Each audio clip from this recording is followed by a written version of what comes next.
Olá, seja bem-vindo. Veja nesta edição. Os vencedores do Prêmio MPT na Escola 2017. Estudo aponta a tendência de precarização do trabalho no Brasil. Congresso debate com apoio do MPT enfrentamento à corrupção. E a última reportagem da série Atuação do MPT vai mostrar como é aplicado o dinheiro arrecadado por meio de dano moral coletivo, que é uma reparação da sociedade. Tudo isso e muito mais agora. O Trabalho Legal é o programa do Ministério Público do Trabalho em parceria com a Associação Nacional dos Procuradores do Trabalho. A premiação do projeto MPT na Escola reuniu os vencedores em Brasília, na sede do MPT.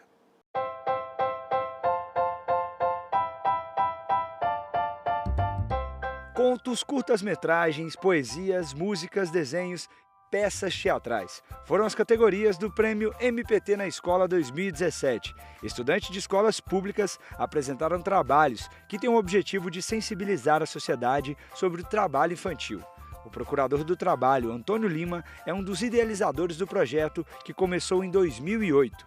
Todo esse momento representa, da parte do Ministério Público do Trabalho, o reconhecimento do esforço das comunidades escolares na luta contra o trabalho infantil, né, desses milhares de pessoas envolvidas nesse projeto. E para as crianças, também o prêmio tem sido um fator de melhoria da qualidade do ensino, da educação, porque eles saem mais motivados. Feita por dois estudantes cearenses, esta ilustração sobre trabalho infantil foi a vencedora na categoria Desenho. A nossa professora teve a ideia de fazer o trabalho, o Brasil 3D, para representar o Brasil, como as crianças ajudando, peteco, programa, ensinando nas escolas, como no Ceará, foi passando pelo Brasil, que ia retirando a capa cinza que tinha em cima dele. Essa capa cinza representava o trabalho infantil. Vem uma nova história das crianças. Acabou aquele trabalho infantil, agora elas podem brincar e estudar. Que o trabalho infantil é muito errado, é proibido, que isso é um crime. E que criança não trabalha, tem que estudar. A terceira edição do Prêmio MPT na Escola contou com mais de 790 trabalhos de estudantes de escolas públicas, espalhadas por mais de 180 municípios brasileiros. As 5 melhores notas de cada categoria ganharam prêmios em dinheiro, como forma de incentivo. Na categoria de contos, venceu a história da Formiguinha Trabalhadora, escrita pela Laiane, que está no 8º ano. No dia seguinte, Pedrita levou seus pais para conhecer os novos lugares que existiam no vilarejo vizinho. Foi muito legal receber a notícia, que eu tinha ficado em primeiro lugar. E o conto surgiu quando o professor trouxe o projeto para a nossa escola. Ele nos mostrou alguns contos, dando alguma ideia para a gente de como fazer. Aí eu pensei em fazer alguma coisa diferente, porque os contos que ele deu para a gente eram muito parecidos. Aí eu pensei em fazer algo diferente. Foi onde surgiu a formiguinha, que eu quis fazer, porque a formiguinha trabalha, aí tem todo esse conjunto. Achei muito legal, estou muito feliz.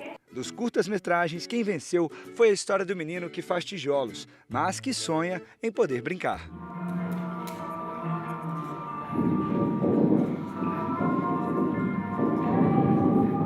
Sâmia e mais 2 amigos tiveram a ideia do minifilme. Ela contou que tirou uma lição que vai levar para a vida toda. A criança não deve trabalhar, porque assim ela está perdendo seus direitos. Se uma criança vai trabalhar em vez de brincar e estudar, ela está perdendo a sua infância. Na categoria música, a vencedora foi essa aí. Criança não pode trabalhar, criança não pode trabalhar.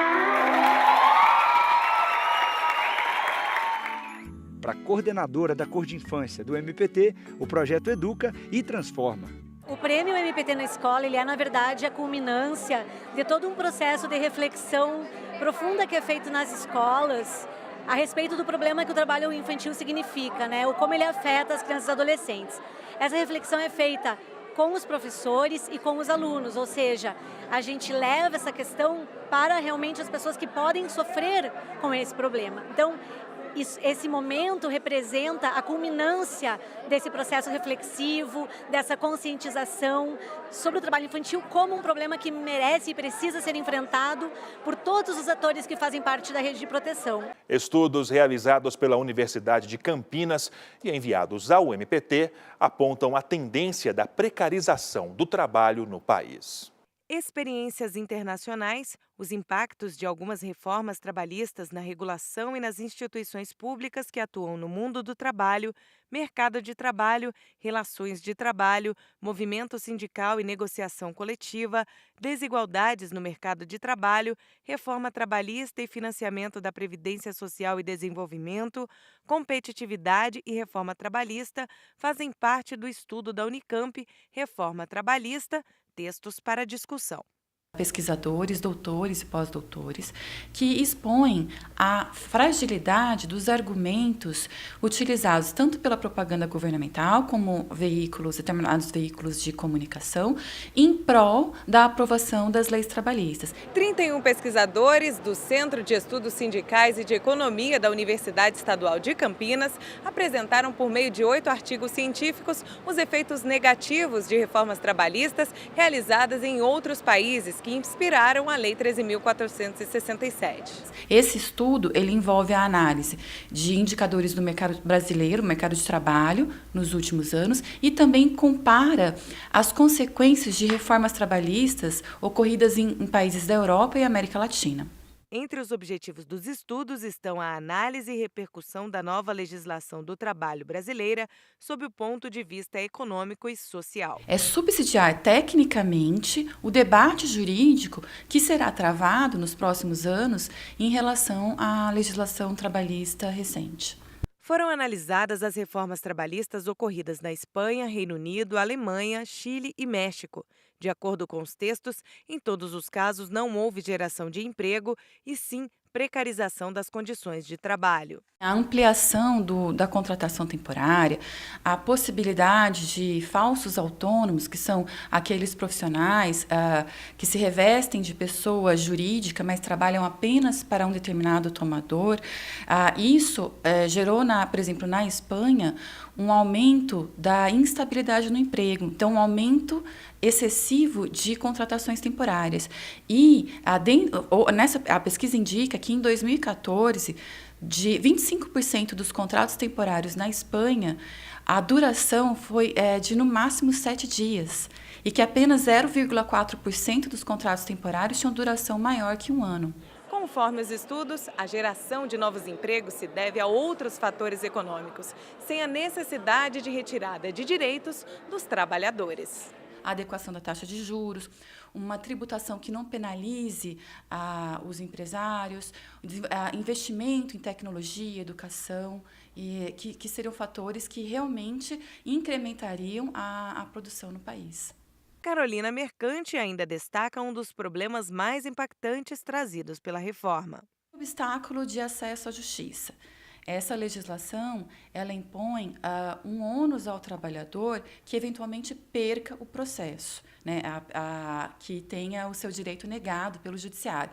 Então, se o trabalhador, mesmo não tendo recursos financeiros, ou seja, beneficiário da justiça gratuita, ele vem a ter uma sentença improcedente, ou o tribunal, em grau de recurso, considera que ele não tem aquele direito, ele pode pagar honorários periciais e honorários advocatícios. Então, isso é um grande prejuízo, porque isso vai inibir o acesso do trabalhador à justiça. Desde as discussões para a elaboração do texto da reforma, o MPT vem reunindo estudiosos e operadores do direito para discutir e encontrar meios de combater os efeitos prejudiciais da nova lei ao trabalhador. Entre os trabalhos está uma ação direta de inconstitucionalidade no STF, questionando o obstáculo de acesso à justiça imposto ao trabalhador pela nova lei. Logo depois do intervalo, o Congresso debate com o apoio do MPT enfrentamento à corrupção.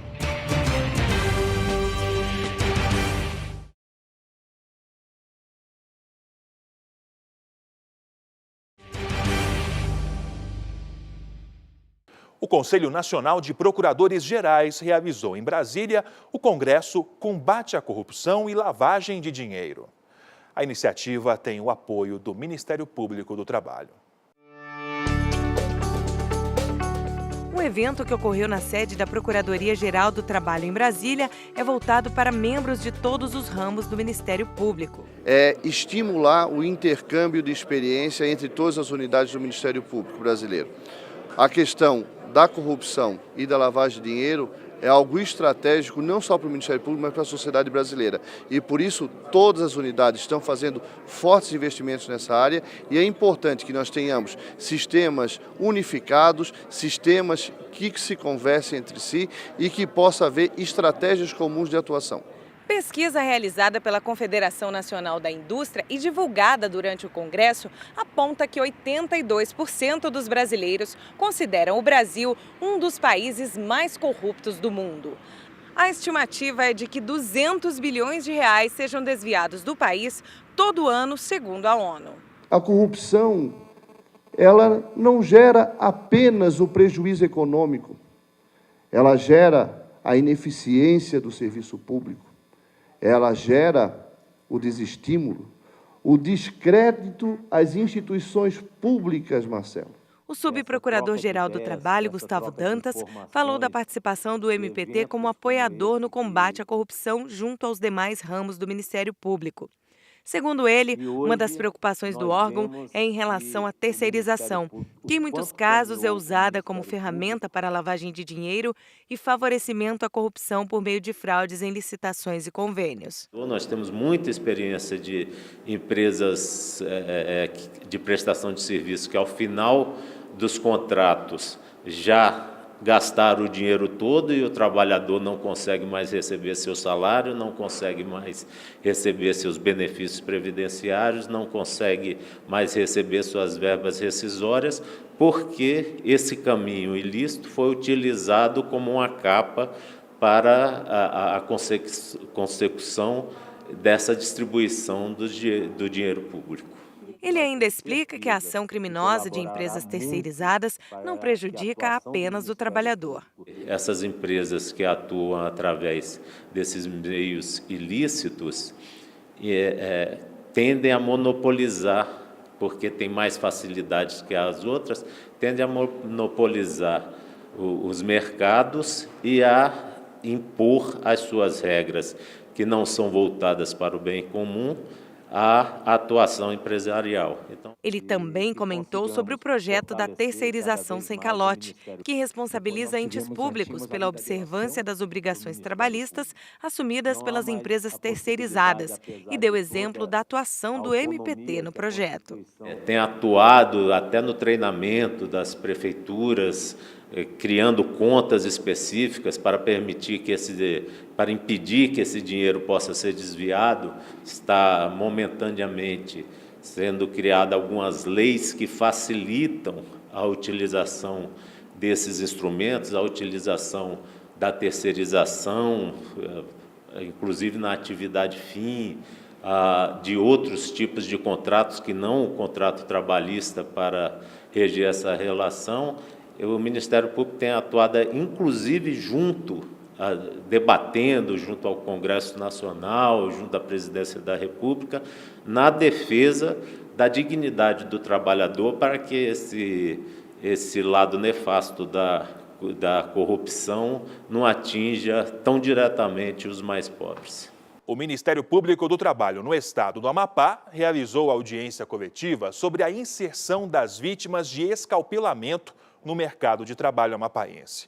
O escalpelamento, quando o couro cabeludo é arrancado, é comum em barcos com motor na região norte do país. Foi assinada uma carta-compromisso pelas entidades presentes em que afirmam se comprometer a viabilizar às vítimas o acesso ao mercado de trabalho, a qualificação profissional e a admissão empregatícia. Mais informações você encontra em www.prt8.mpt.br.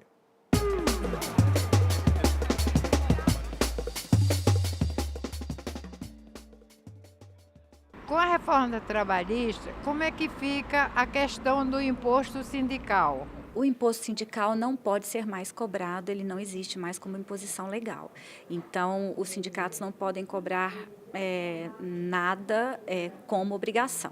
Agora, o sindicato, na minha opinião, o sindicato pode buscar, junto à categoria, não só a sindicalização, mas, no meu pensamento, poderá haver, inclusive, um estabelecimento de uma contribuição negocial. A nova lei acabou com a homologação obrigatória dos sindicatos das rescisões de contrato com mais de 1 ano de trabalho? Sim, hoje não existe mais a obrigatoriedade das empresas de irem até o sindicato para homologar. Ou seja, os trabalhadores terão que ter muita atenção, podem recorrer ao sindicato como apoio para conferir as verbas, mas não terão aquele apoio do sindicato no momento da antiga homologação, né? E isso pode gerar muitas fraudes. Então, o trabalhador tem que estar muito atento, tem que procurar apoio, ajuda e não deixar de ir ao sindicato para ter noção do que é que ele realmente tem direito, porque o que ele acordar com a empresa, ele vai ficar vai resultar em fechamento da rescisão. Mas eu queria alertar também que os trabalhadores podem ir até, mesmo que eles não homologuem no sindicato, eles podem buscar a Justiça do Trabalho, se eles entenderem depois que a empresa não pagou corretamente. Como deve ser feita a homologação dessas rescisões a partir de agora? Na verdade, não haverá homologação, porque a homologação era pelo sindicato. Vai haver o recebimento das verbas trabalhistas pelo empregado na empresa. Então, o empregado vai ter que ter atenção por isso, porque ele vai receber as verbas na empresa e ele vai ter que buscar ajuda para saber se o que ele está recebendo está correto. Mas para a empresa não vai ser um bom negócio. Por quê? Porque quando ela paga o trabalhador pode ir em juízo e dizer que não recebeu nada. E se ele não tiver uma prova de que o trabalhador realmente recebeu, inclusive o total, ele pode ter que pagar de novo. Então, para as empresas é melhor ir ao sindicato, buscar o sindicato para ter essa confirmação e essa homologação. Já, a última reportagem da série Atuação do MPT vai mostrar como é aplicado o dinheiro arrecadado por meio de dano moral coletivo, que é uma reparação da sociedade.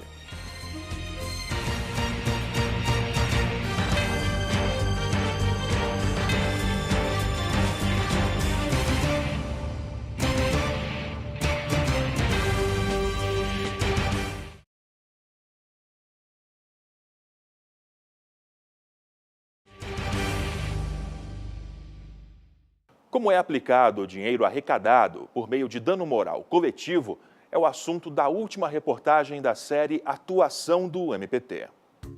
Quando uma empresa é denunciada ao MPT após fraudes nas relações trabalhistas, o órgão estabelece, além da reparação individual ao trabalhador prejudicado, o ressarcimento à sociedade, que é a chamada reconstituição de bens lesados, e está prevista em lei desde 1985. A sociedade toda se sente ofendida, por exemplo, com o trabalho infantil, com o trabalho escravo e com diversos outros ilícitos relacionados ao meio ambiente de trabalho, fraudes em contratação, etc.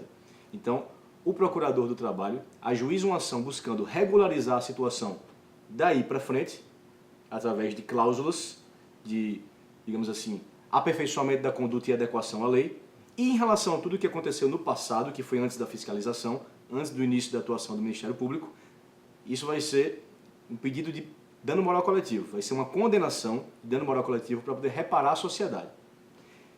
Condenada a empresa, esse valor vai ser destinado para algum lugar que possa reparar a sociedade. Mas de que forma a coletividade pode ter acesso a esses valores? No momento da investigação, existe o inquérito civil ou procedimento preparatório, mas normalmente um inquérito civil.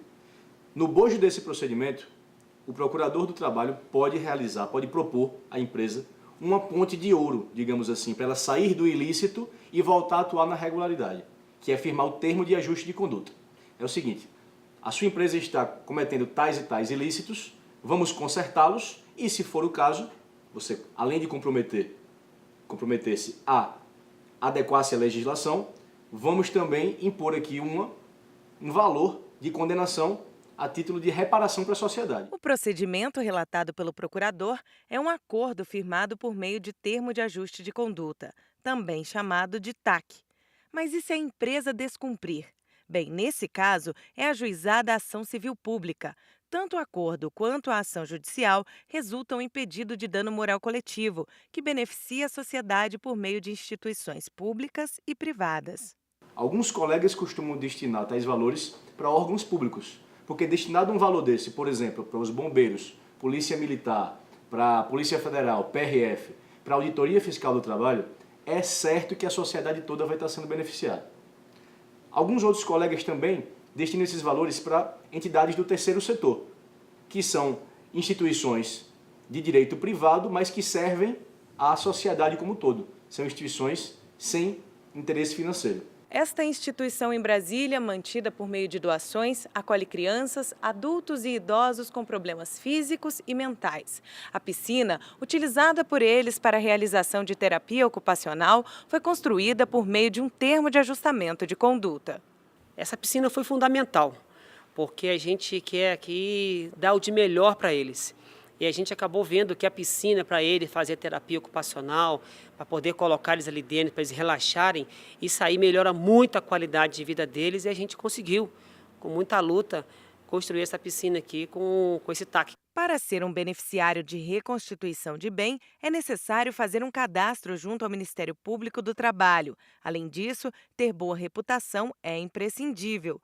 O dinheiro das reversões é encaminhado imediatamente às instituições escolhidas, pois na área trabalhista não há um fundo próprio onde o dinheiro possa ser depositado. Existe um permissivo legal para que os membros do Ministério Público do Trabalho revertam diretamente, seja por convênios, termos de cooperação ou mesmo para entes da sociedade civil que realizam tarefas de interesse público. Márcio Amazonas explica que esse tipo de recomposição financeira não pode ser confundida com multas, que são aplicadas quando as condenações processuais são descumpridas, sejam por meio de ação civil pública ou termo de ajustamento de conduta. Ainda segundo o procurador, durante o processo, o dinheiro é fixado para a entidade com um fim definido. Então, se eu destinar um valor para a Polícia Federal, eu vou dizer que vai ser para a aquisição de 5 veículos blindados e de 15 drones de tal marca, tal marca. Na verdade, alguns colegas preferem, inclusive, isso a nível institucional, se revestir de um pouco mais de segurança jurídica e já dizer os bens que vão ser revertidos. Eu me encaixo, inclusive, dentre esses colegas. Eu reverto bens. Reverter valores só se for por uma questão de construção e aí a gente vai funcionar também como fiscal daquilo. Não existe uma tabela que limite os valores das indenizações. Elas são avaliadas pelos procuradores de acordo com a gravidade do dano, o porte da empresa e a quantidade de pessoas atingidas. Uma lesão mínima vai ter um valor diminuto, um dano médio vai ter um valor razoável e um dano maior vai ter um valor de vulto. A gente tem que concordar que o descumprimento de algumas cláusulas relativas a formalização, burocracia, manutenção de livro, etc., não tem jamais a mesma gravidade da realização de trabalho escravo em uma fazenda no interior de algum estado. Então, isso é um dano que lesiona muito mais. Para o MPT, a reversão de multas através de ações por dano moral coletivo é um meio de devolver à população parte da dignidade tomada por empresas que não respeitam a legislação trabalhista. Esse dinheiro volta para a sociedade, volta para os nossos acolhidos, volta para outras instituições.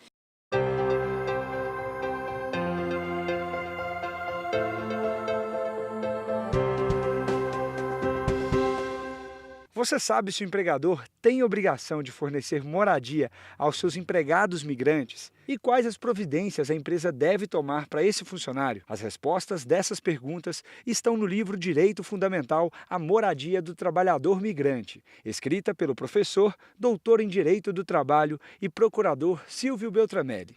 Essa obra é o resultado de uma tese de doutorado que foi apresentada na Faculdade de Direito da Universidade de São Paulo. Ela surge então do projeto de pesquisa que foi aprovado para a conclusão do doutorado. Discutir a questão da moradia do trabalhador migrante é o principal objetivo da obra escrita em 2015. Ela defende, na verdade, que todo trabalhador migrante que migra em função do trabalho para poder trabalhar, especialmente o migrante temporário, aquele que migra já com a expectativa de volta, ou seja, ele muda de lugar para poder trabalhar e depois retorna, ele tem, de acordo com o ordenamento jurídico brasileiro, especialmente a Constituição, que é complementada por tratados internacionais de direitos humanos, ele tem o direito de ter uma moradia adequada, custeada e fornecida pelo empregador, seja em um alojamento do empregador, seja em uma outra casa alugada, mas que ostente as condições mínimas de habitabilidade, que são determinadas, por exemplo, pelo Comitê de Direitos Econômicos, Sociais e Culturais da Organização das Nações Unidas. Até a publicação da obra, as questões envolvendo o trabalhador migrante eram pouco exploradas. A ideia de que o trabalhador, só pelo fato dele migrar porque ele quer para o trabalho, não significa que ele não tenha o direito à moradia ou que o empregador não tenha responsabilidade sobre a moradia dele, ainda que o empregador não tenha ido buscá-lo no local de origem. Então, esse é um direito que ele emana, ele está dentro do contexto das relações de trabalho. Por mais que ele não seja um direito contratual, que se origine no contrato de trabalho, ele emana do contexto da relação laboral, especialmente quando o empregador ele precisa daquela mão de obra migrante para poder fazer acontecer o processo de produção dele. É o que a gente vê, por exemplo, muito na construção civil e em alguns setores da agricultura, do agronegócio, da grande agricultura. Antes de encerrar, lembro que no próximo programa, o Procurador-Geral do Trabalho, Ronaldo Fleury, estará aqui no estúdio analisando os principais temas envolvendo as relações de trabalho em 2017.